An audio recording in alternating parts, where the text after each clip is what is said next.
The day my daughter got married, I made a single phone call and canceled the $250,000 check meant to pay for the entire event. I know how that sounds, cold. The act of a bitter old man ruining his only child's perfect day. But before you judge me, you need to understand what happened just an hour before, standing on a polished marble floor under crystal chandeliers that I had paid for.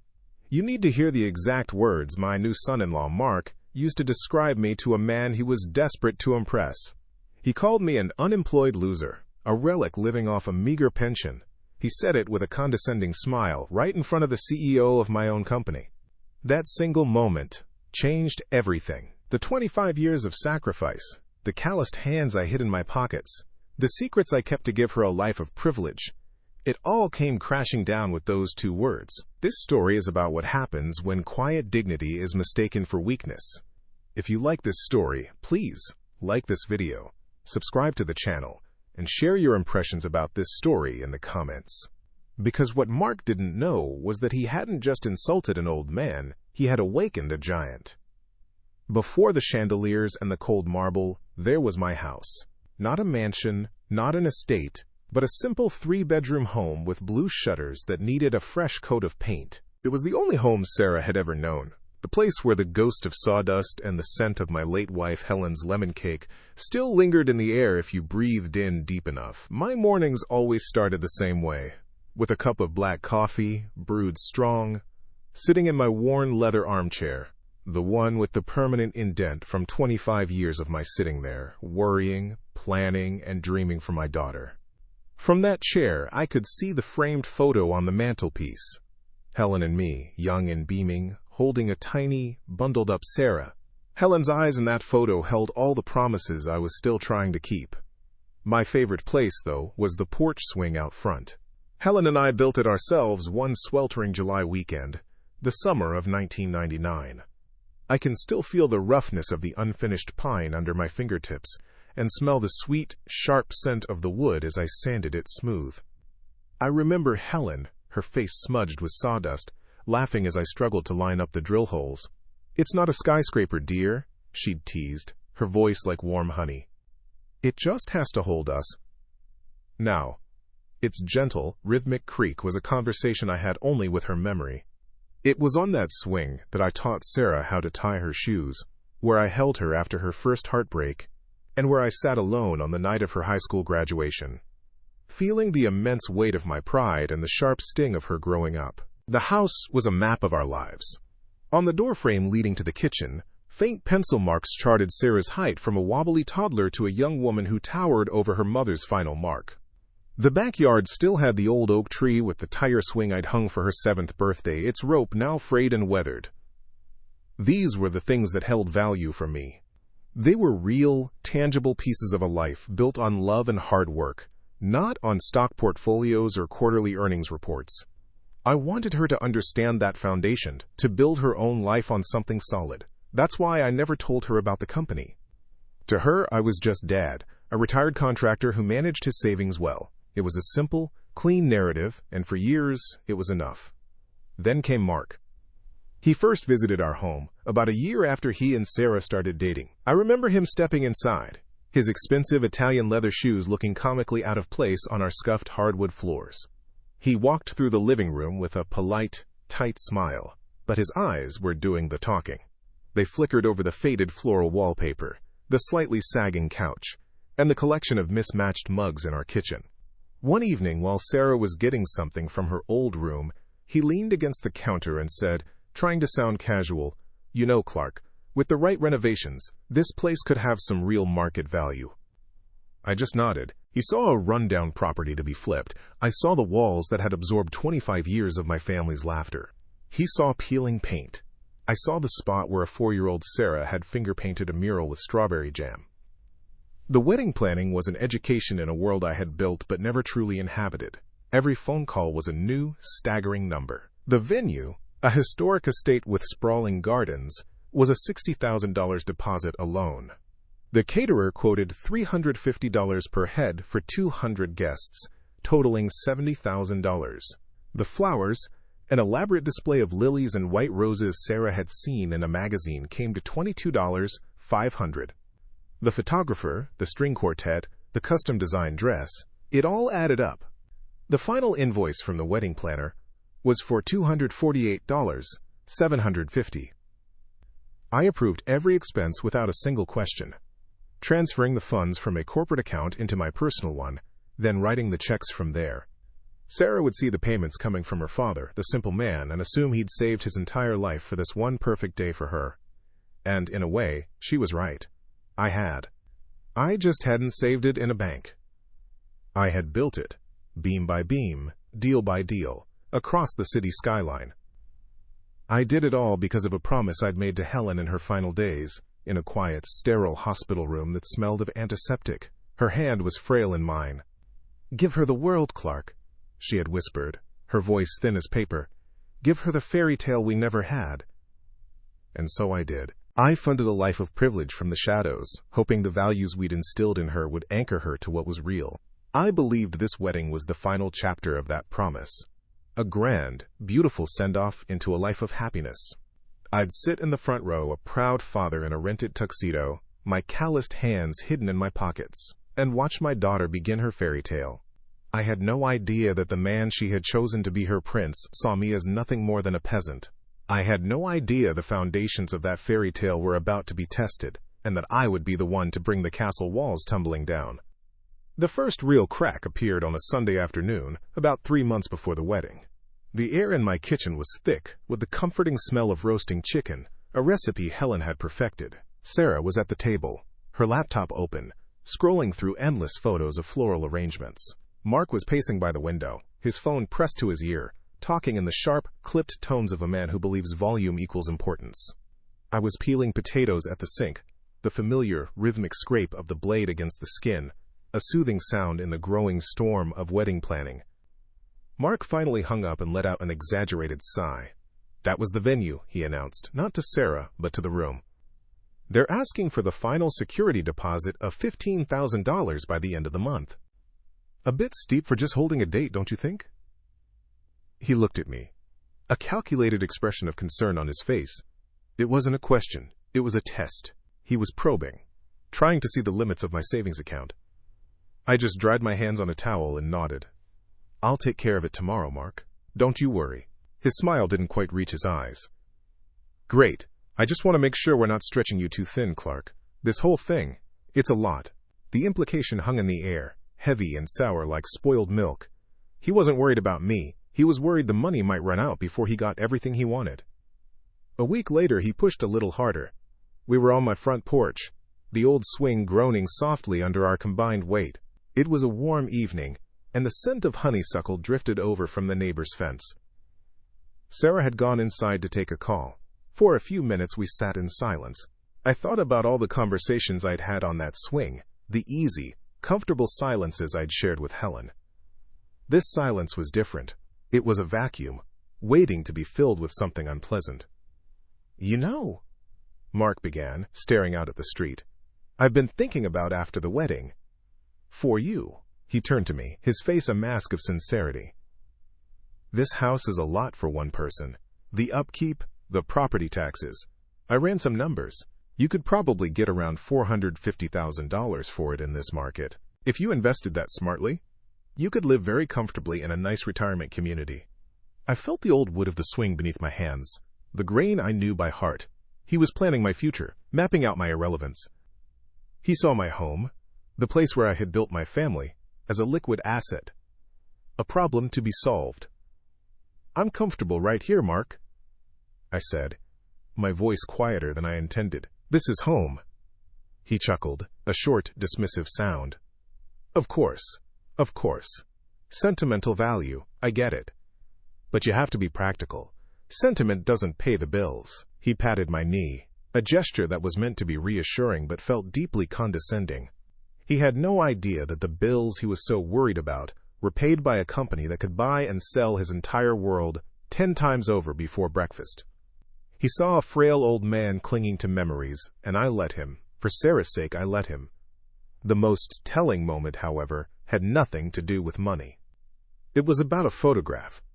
I was in the living room, dusting the mantelpiece, when I picked up the framed picture of Helen and me holding baby Sarah. Mark walked in, and I held it out to him. "This was the day we brought her home from the hospital," I said, a wave of warmth washing over me. "Helen was so happy, she cried the whole way." Mark glanced at the photo for less than a second. His eyes were cold, analytical. "She looks a lot like her mother," he said, his tone flat. Then he looked around the room, at the worn armchair, the faded rugs, the lifetime of memories. "Sarah's told me you two built this life from nothing. It's a nice story." He said the word story, as if it were a synonym for myth or fairy tale. He wasn't seeing the love or the sacrifice in that picture. He was seeing a past his new wife needed to be disconnected from, a humble beginning that didn't fit the brand he was trying to build for them. He put the photo back on the mantel, but slightly crooked. After he left the room, I walked over and straightened it, my fingers lingering on the cool glass. In that moment, I knew. This man wasn't just marrying my daughter. He was trying to erase her foundation. He was trying to erase me. And I knew, with a certainty that chilled me to the bone, that he would fail. The final week before the wedding felt like holding my breath underwater. Every day was a flurry of phone calls from the planner, last-minute seating chart adjustments, and reassurances to an increasingly anxious Sarah. My tuxedo, a custom piece that cost more than my first car, hung in a garment bag on my bedroom door, a silent, dark sentinel counting down the hours. I spent most of my time on the front porch swing, the familiar, gentle creak, a small anchor in the rising tide of chaos. It was there, on the Thursday before the wedding, that Mark found me. The air was warm and smelled of freshly cut grass, a perfect late spring evening. I watched his sleek silver sedan pull up to the curb. He didn't get out right away, just sat there for a moment, the engine humming. When he finally emerged, he wasn't carrying the usual bottle of wine or forced smile. He was carrying a leather portfolio, and his face was set with a kind of grim purpose. He bypassed the pleasantries, skipping the handshake and sitting on the opposite end of the swing, causing it to lurch uncomfortably. He opened the portfolio on his lap. It was filled with glossy real estate listings. "Clark," he began, his voice devoid of its usual sycophantic warmth, "we need to have a serious conversation about the future." I didn't say anything, just kept my eyes on the oak tree in the yard, its leaves rustling in the breeze. "Sarah and I have been looking at properties," he continued, tapping a finger on a picture of a sterile glass and steel box of a house. "This one is in a gated community, excellent school district for when the time comes. The down payment is $125,000. It's a significant amount to start with." He paused, letting the number hang in the air between us. I knew what was coming. I could feel it in the sudden stillness of the evening. "Look," he said, finally turning to face me, his eyes like polished stones. "I appreciate everything you've done for the wedding. It's generous. But this wedding isn't the end. It's the beginning. And we can't begin our lives properly with you tied down to this place." He gestured vaguely at my home, the place where his future wife took her first steps. "After the wedding, you're going to sell this house. The market analysis I ran puts its value at around $450,000. After you pay off whatever's left on the mortgage, you'll clear a substantial amount. We'll take the $125,000 for our down payment, and you can invest the rest for your retirement. It's the only logical solution." It wasn't a suggestion. It was a directive. He was liquidating my life to fund his. My home wasn't a home, it was a line item in his financial plan. The gentle creak of the swing stopped as I planted my feet firmly on the wooden porch floor. I turned my head slowly and looked at him. I looked at his expensive watch, his perfectly tailored shirt, and the cold, entitled certainty in his eyes. I thought of Helen, her hands covered in paint as we built this porch. I thought of Sarah, asleep in my arms on this very swing during a thunderstorm. The memories weren't just sentimental fluff. They were the bricks and mortar of my entire existence.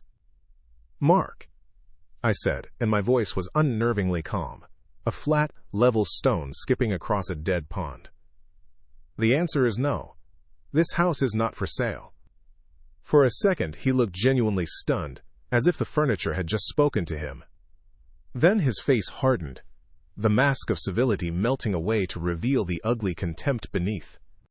"Don't be a selfish old man," he hissed, his voice dropping to a low, venomous whisper. "This isn't about you anymore. It's about Sarah. What kind of life can she have when her own father is clinging to a pile of rotting wood and faded memories? She's marrying me.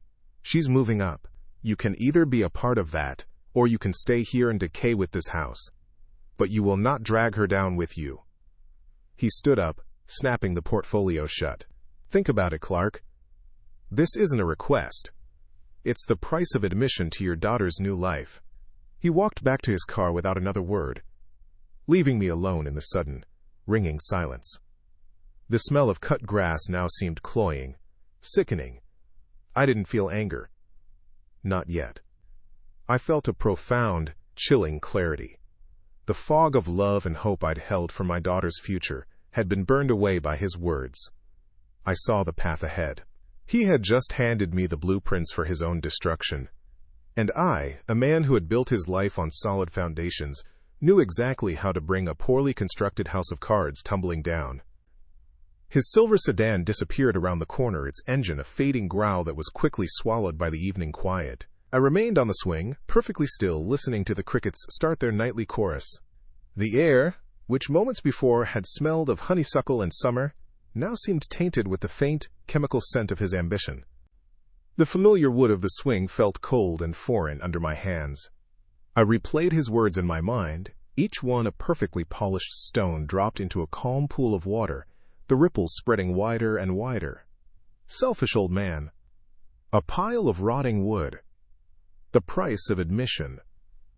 He hadn't just insulted me. He had tried to put a price tag on my entire life, on Helen's memory, on the very ground where my daughter learned to walk.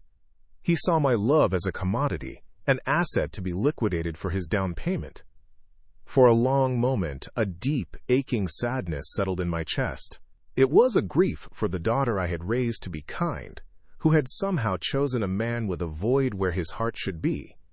I had given her a fairy tale, just as I'd promised Helen, but I'd forgotten that fairy tales always have a villain. I had been so focused on building the castle that I never inspected the man she was inviting inside. But sadness is a heavy, useless thing. It doesn't build anything, and it can't protect anyone. I was a builder. The sadness began to cool, to harden. It compressed under the immense pressure of 25 years of sacrifice until it became something else entirely. It became clarity. It became steel. He saw a simple man in a simple house. He saw a pension, a fixed income, an obstacle to be managed. He had no idea that the calloused hands he pitied were the same hands that had signed the incorporation papers for Allen Construction, the very company that paid his salary. He had spent months studying my perceived weakness. He never once thought to investigate my strength. They were so sure of who I was, they would never, ever see what was coming. The swing gave one final, soft creak as I stood up. My movements were slow, deliberate. I walked back into the house, my house. The floorboards didn't groan under my feet. They felt solid, supportive. This wasn't a pile of rotting wood. It was my fortress. I didn't go to my dusty office. I went to the kitchen, to the simple oak table where Sarah had done her homework for years. I pulled out a plain legal pad and a pen. The first thing I wrote was a name. David Chen, my corporate attorney for the last 15 years. Then I picked up the old rotary-style phone from the wall. My voice, when I spoke, was perfectly level. There was no anger in it. There was no pain. There was only the quiet, unshakable calm of a man who was about to tear down a faulty structure, foundation and all, to save what was truly valuable inside. The first call was made at 6:15 a.m. the next morning, Friday. The sun was just beginning to streak the sky with pale shades of pink and orange, casting long shadows across my kitchen floor. I sat at the old oak table, a fresh legal pad in front of me, a steaming mug of black coffee to my right. The number for David Chen was the first I dialed. He answered on the second ring, his voice thick with sleep. "Clark? Is everything all right?" I didn't waste time on pleasantries. "David, I need you to initiate a full asset lockdown on all personal and corporate accounts by 9 a.m. I'm sending you a signed authorization via secure courier. It should be at your office by 7:30. I also need you to draft an immediate and irrevocable amendment to my will and the trust for Sarah. Effective today, all assets are to be placed in a blind trust managed by your firm. She will receive a fixed annual stipend of $60,000, contingent on a review board's approval. Nothing more. There was a long silence on the other end of the line, broken only by the sound of shuffling papers. David had been my lawyer for 15 years. He'd handled the legal framework for the company, the deed to my house, Helen's estate. He knew me as a man of caution and stability. "Clark, this is drastic. The wedding is tomorrow. Is this about Mark?" His voice was careful, professional. "This is about protecting my legacy, David," I replied, my own voice a monotone. "Mark is a symptom, not the disease. Just get it done. No disbursements, no transfers, no credit extensions from any account without my direct, verbal, and written authorization. That includes the check I wrote yesterday for the final wedding payment." He finally just said, "I'm on it. The documents will be ready for your review by noon." I hung up without saying goodbye. My next call was to Susan, the manager at my private bank. We'd known each other for a decade. She handled the transfers from the corporate accounts to my personal one, the quiet movements of money that funded Sarah's life. "Susan, it's Clark Allen," I said, my tone leaving no room for small talk.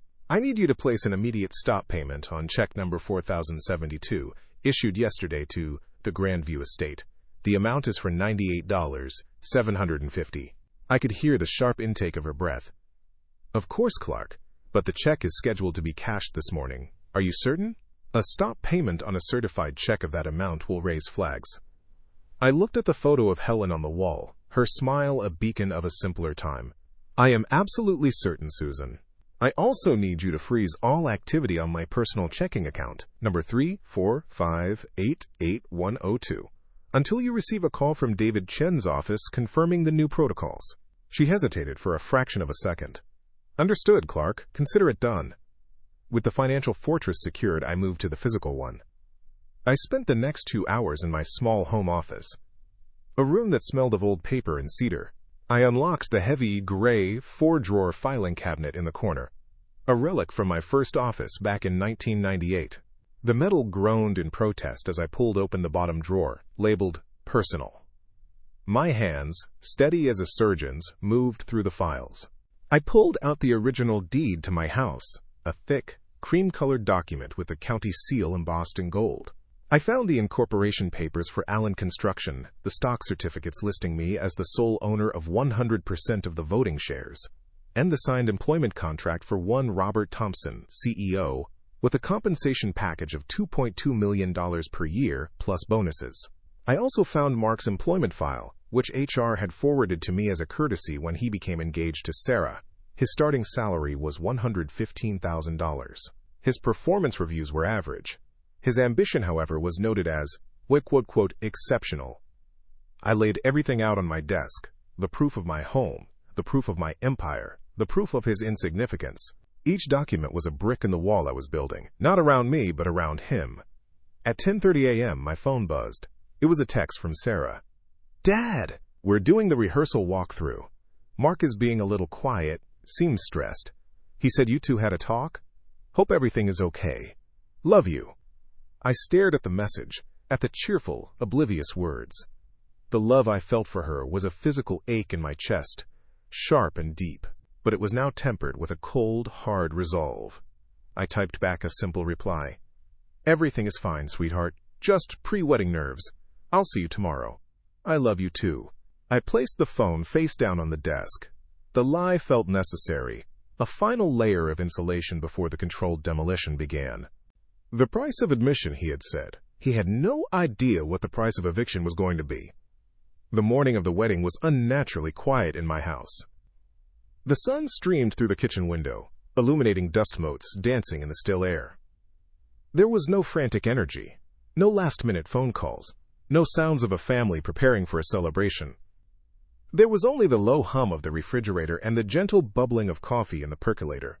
I stood at the counter, dressed not in my tuxedo but in my old work jeans and a simple gray t-shirt. My hands, which had trembled slightly the night before, were now perfectly steady. I was a builder on the day of a demolition, and I understood the need for a calm mind and a precise plan. By 11 a.m., the portfolio was complete.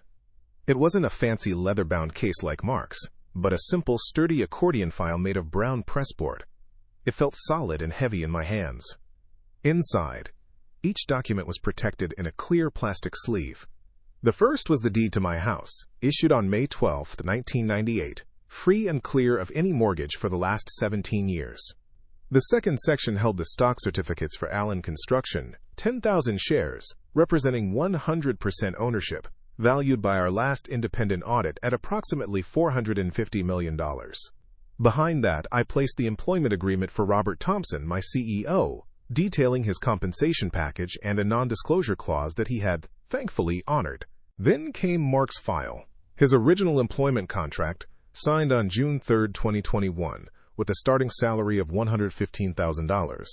I included his last 2 performance reviews, which noted his aggressive networking tactics but also a tendency to overstate his contributions. The final page in his section was a printout from my bank, a detailed list of every wedding-related expense I had paid, from the $60,000 venue deposit to the $200 for custom monogrammed napkins. The grand total at the bottom of the page read $150,000, paid in full, before me. At 11:15 a.m., I made my third crucial call. I dialed the main number for the Grandview estate. A polite, professional voice answered. "Good morning, this is Clark Allen, father of the bride for the Allen Forrester wedding today." I paused, letting my title register. "I need to speak with your general manager, Ms. Albright, regarding an urgent payment issue." I was put on hold for exactly 38 seconds. The music was a string quartet version of a pop song, tinny and irritating. "Mr. Allen, this is Evelyn Albright. How can I help you?" Her voice was crisp, efficient. "Ms. Albright," I said, my tone calm and factual, "I'm calling to inform you that a stop payment has been issued for check number 4072 in the amount of $98,750, which was your final installment. There has been a significant change in the financial arrangements for this event." I heard a sharp intake of breath on her end. "A stop payment? Mr. Allen, the ceremony is in less than 5 hours. The caterers are already here, the bar is stocked, the floral arrangements are being placed." I let her finish, the panic rising in her voice. "I understand your position completely," I said smoothly, "and I have no intention of leaving you in a difficult situation. The initial deposit of $60,000 is, of course, yours. I will be arriving at your estate at 2 p.m. sharp. At that time, I am prepared to settle the remaining balance via a direct wire transfer, contingent upon a brief meeting with my future son-in-law. Until that meeting concludes to my satisfaction, no services beyond the use of the grounds are authorized. The food is not to be served, the bar is not to be opened, and the musicians are not to play." There was a stunned silence. "Mr. Allen, that's highly irregular." "You're holding your own daughter's wedding hostage." I chose my next words carefully. "No, Ms. Albright. I am ensuring that the person who is truly responsible for this event honors his commitments. There has been a gross misrepresentation of financial standing, and I am simply correcting the record. Please have your staff proceed with setup, but inform the department heads, catering, bar, music. That service is on hold pending my final authorization. I will make it worth your while for the inconvenience. Please send for Mr. Mark Forrester at 3:45 p.m. Tell him you need to see him in the estate's library regarding an urgent financial matter that requires his immediate signature. Do not mention my name." I didn't wait for her to argue. I simply said, "I will see you at 2 p.m., and hung up the phone. The trap was set. The bait was his own arrogance. I showered and dressed with methodical precision. The tuxedo felt strange, the fabric smooth and foreign against skin more accustomed to flannel and denim. As I straightened my tie in the mirror, I saw the reflection of an old man, his face etched with lines of worry and work. But my eyes were clear. They were the eyes of the man who had stared down union bosses and hostile city councils. They were not the eyes of an unemployed loser. At 1:30 p.m., I walked out to my car, the brown portfolio tucked securely under my arm.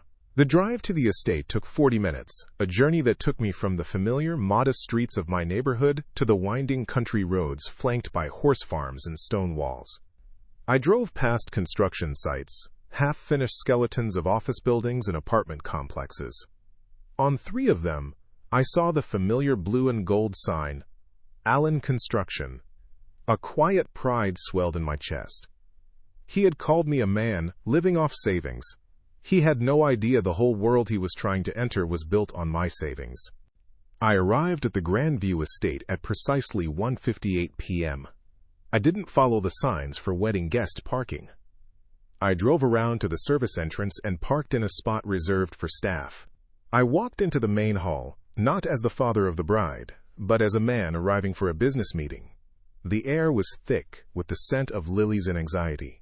Staff members were whispering in corners, casting nervous glances at the empty food stations and the covered bar. Ms. Albright met me in the lobby, her face a pale mask of professional composure.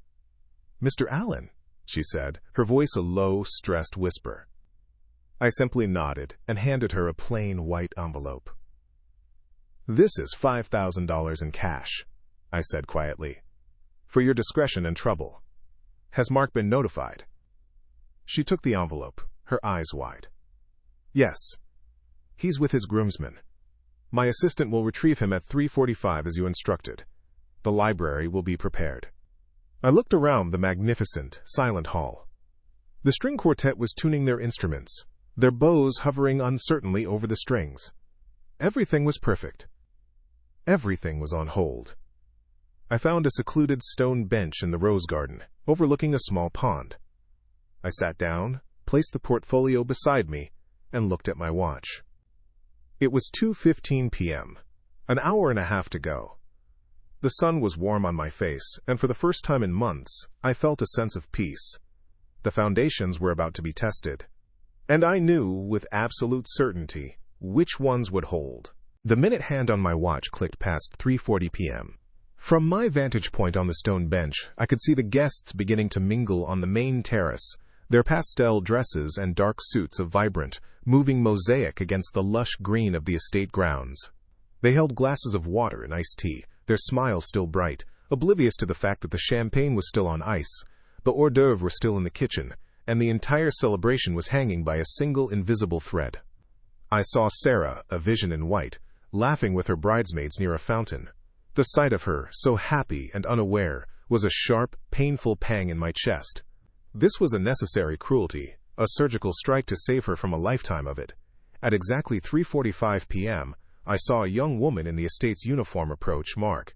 He was holding court with his groomsmen, a smug, proprietary look on his face as he surveyed the scene he believed he now commanded.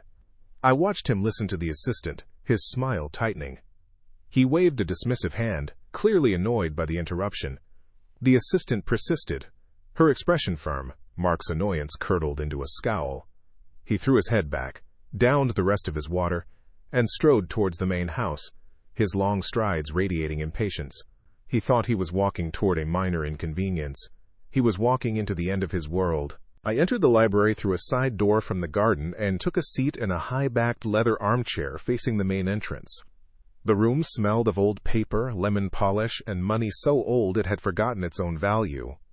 Ms. Albright stood near the large mahogany desk, her hands clasped tightly in front of her, her face a carefully neutral mask. The brown portfolio sat on the small table beside me, a humble, powerful weapon. The door swung open, and Mark filled the frame, his face flushed with irritation. "Evelyn, what is so important that you had to pull me away from my own wedding?" he demanded, not even bothering with a greeting. Then his eyes found me, sitting quietly in the shadows. The irritation on his face froze, then melted into a sneer. "Oh, I see," he said, his voice dripping with condescension. "He's having second thoughts. What is it now, Clark? Decided the flowers are too expensive? Did you want to renegotiate the price of the string quartet?" I didn't move. I didn't speak. I just met his gaze. My silence seemed to unnerve him more than any angry words could have. He turned his venom on Ms. Albright. "Whatever he said, ignore it. The man is sentimental and a little confused. Just send the bill to me after the honeymoon. We're done here." Ms. Albright cleared her throat, her professional training holding strong against his arrogance. "Mr. Forrester, that won't be possible," she said, her voice steady. "There is an outstanding balance of $98,750. Your father-in-law has stopped payment on the final check. Until this balance is settled, all services for the reception are suspended." Mark stared at her, then back at me, his mouth opening and closing like a fish. The color drained from his face, leaving behind a pasty, mottled white. "You did what?" he whispered, the single word, a choked gasp of disbelief. He took a step toward me, his hands clenching into fists. "Are you insane? You're going to ruin Sarah's day, your own daughter's wedding day, out of some petty, pathetic spite. Is this because of the house? Because I told you the truth about that dilapidated shack you live in?" "This has nothing to do with the house, Mark," I said, my voice quiet but carrying easily in the silent room. "This is about responsibility. You told me you were marrying my daughter to give her a better life. You spoke of moving up. A man who is moving up should be able to pay his own way." The condescending sneer returned, but it was brittle now, a cheap veneer over raw panic. "Pay for it? Don't be ridiculous. You have the money. This is your gift to Sarah. You're going to stand there and humiliate her, in front of everyone, over a bill you promised to pay?" He was trying to use my love for her as a weapon against me, the same tactic he'd always used. But the weapon was useless now. I knew the difference between protecting her and enabling her destruction. "I am not the one who will be humiliating her," I said, my voice still level. "I paid for the dress. I paid for this venue's deposit. I paid for the rings on your fingers. I have provided over $150,000 to launch your new life. My gift has been given. The rest is on you." I leaned forward and patted the brown portfolio. "But I imagine your credit is good." His eyes darted between me and Ms. Albright, searching for an ally, for a way out. He found none. The mask of the successful executive was gone, replaced by the desperate, pleading face of a cornered fraud. "This is insane," he repeated, his voice cracking. "I can't produce that kind of money right now. You know that. Just pay the bill, Clark. We can sort this out later. For Sarah, please." The final word was a pathetic whimper. It was the sound of a hollow man, realizing his foundation had just turned to sand. If you enjoyed this story, don't forget to leave a like, subscribe to the channel, and write in the comments what you thought. I really want to know your opinion. Here you will always find stories that move, surprise, and bring lessons to take with you for life. I looked at the man my daughter was about to marry, a man now reduced to a pathetic, whimpering shell. The arrogance had evaporated, leaving behind the raw, ugly stench of desperation. He begged, using my daughter's name as his final, flimsy shield. I didn't raise my voice. I didn't need to. The quiet in that room was heavier than any shout. I simply reached down and placed the humble brown portfolio on the polished mahogany table between us. The sound it made was a soft, definitive thud. The sound of a gavel falling. "You wanted to talk about money, Mark," I began, my voice as calm as the still air in the library. "So let's talk about money. You seem to be under the impression that I am being cheap, that I am withholding a payment out of spite." I unfastened the simple cord and opened the portfolio. The first document I slid across the table was the itemized list of wedding expenses. His eyes, wide with panic, scanned the columns of numbers. "This is a detailed accounting of my gift to you and Sarah. $150,000. Paid. In full. For the venue deposit, the dress, the rings, the flowers. My gift is complete. The remaining balance of $98,750 is for the reception you wanted, the party you are hosting. That is your responsibility." His jaw worked, but no sound came out. His gaze was fixed on the total at the bottom of the page.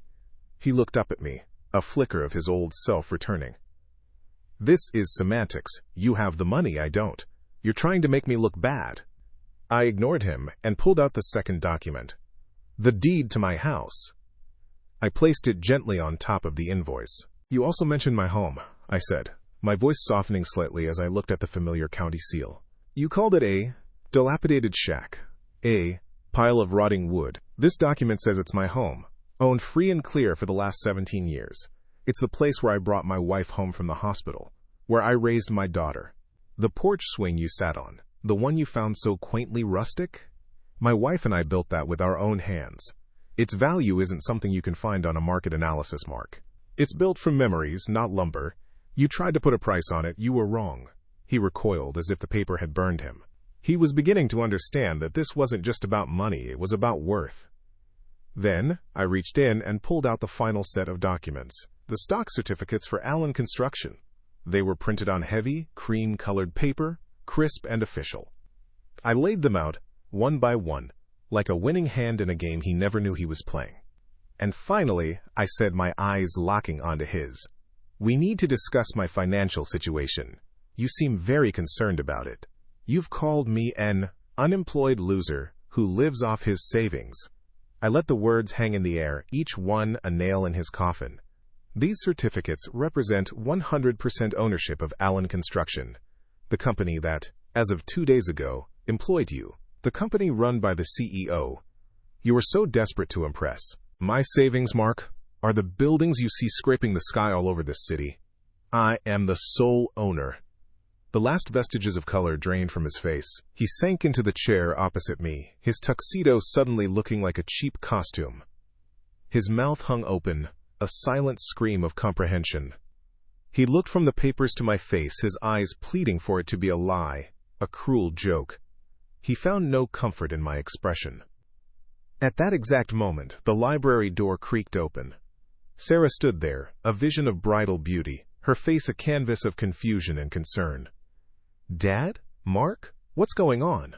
Miss Albright said there was a problem. "Everyone is waiting." Her eyes darted between her fiancé's shattered expression and my calm, unreadable one. Mark couldn't even look at her. He just stared at the papers on the table, the proof of his spectacular self-destruction. I stood up slowly. I walked around the table and gathered the documents, placing them back into the brown portfolio. I didn't say a word to my daughter. Instead, I held the portfolio out to Mark. His hands trembled as he took it. It seemed to weigh 1,000 pounds. "Your new life is in that folder, Mark," I said, my voice low and steady, for his ears only. "You can explain its contents to your bride yourself, or, if you prefer, I will." I gave him one last long look, then turned to Ms. Albright, who had remained a silent professional statue by the desk. "Please send the final invoice to my office on Monday," I said, my voice returning to its normal volume. "You can open the bar and have the quartet begin playing. The reception will proceed." I then walked toward my daughter, kissed her on the cheek, and whispered, "We need to talk later, sweetheart." I walked out of that library, leaving the bride, the groom, and the truth all locked in a silent, suffocating room together.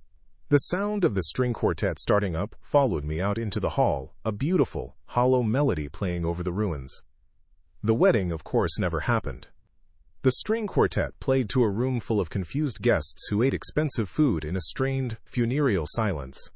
Mark disappeared out a side door before the first course was even served. I heard later that he'd left the state within a week. The aftermath was a quiet, desolate landscape. For 3 weeks, Sarah didn't speak to me. Her silence was a wall of shame and confusion, and it was the most painful part of the entire ordeal. I gave her space, letting the truth settle in the void Mark had left behind. Finally, one Tuesday evening she came home. Not to the empty apartment she was supposed to share with him, but to my house. She walked into the kitchen where I was making tea, her eyes red-rimmed and exhausted, and simply said, "He wanted me to convince you to sell the house the day after the honeymoon." That was it. The dam broke. We sat at that old oak table until 3 in the morning, talking for the first time not as a protector and a protected child, but as two adults navigating a shared wreckage. She cried for the man she thought she loved, for the lies she had believed, and for the father she was only just beginning to truly know. It's autumn now. The air has a crisp edge to it, and the leaves on the old oak tree in the yard are turning brilliant shades of gold and crimson. I spend most of my evenings out on the front porch, on the swing Helen and I built all those years ago. For a long time after that wedding day, its gentle creak had sounded mournful to me, a lonely echo in a quiet house. It felt like a monument to a past that was over. But now something has shifted. The sound is different. It's no longer a conversation with a ghost, but a rhythm of contentment, a quiet measure of the passing days. The wood feels warm and familiar under my hands again. It feels like home. I've started going into the office twice a week, not because I have to, but because I want to. Sarah comes with me.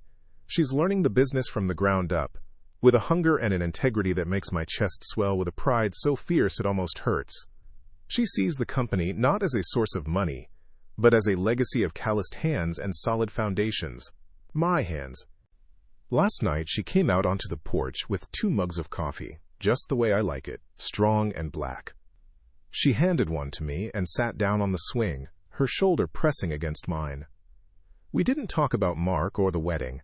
We talked about a new blueprint for a low-income housing project, about the price of steel, about the family of robins that had built a nest in the blue shutters.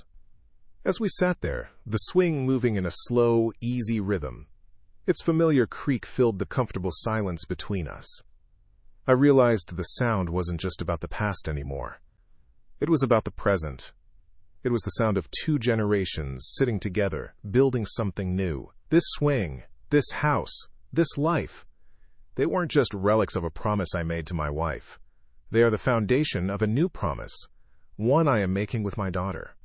True wealth isn't a number in a bank account. It's the solid ground beneath your feet and the strength to stand on it.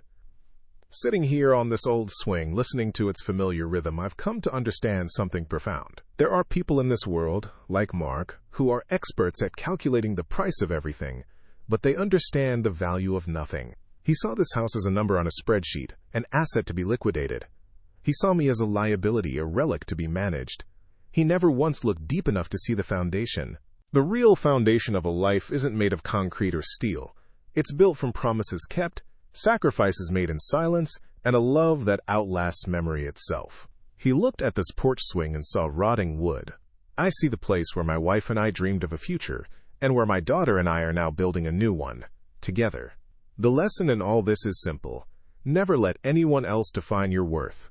Your history, your hard work, your calloused hands, they are not liabilities. They are your legacy, your strength. Protect it fiercely, not with loud anger, but with the quiet, unshakable dignity that comes from knowing exactly who you are and what you've built. That is a fortune no one can ever take away from you. If you liked this story, don't forget to leave your like, subscribe to the channel, and write in the comments what you thought. I really want to know your opinion. Here you will always find stories that move, surprise, and bring lessons to take with you for life.